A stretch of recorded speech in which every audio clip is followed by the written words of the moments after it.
Recommendation 1 is to change the standard funding rules for Innovate UK competitions, to remove the 30% limit on research organisations' share, and to remove the 50% limit to overall project funding rate.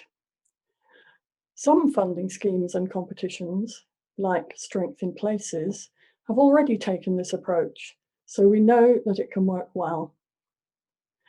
We think that by removing these constraints, there will be better opportunities for collaboration between businesses and research organisations.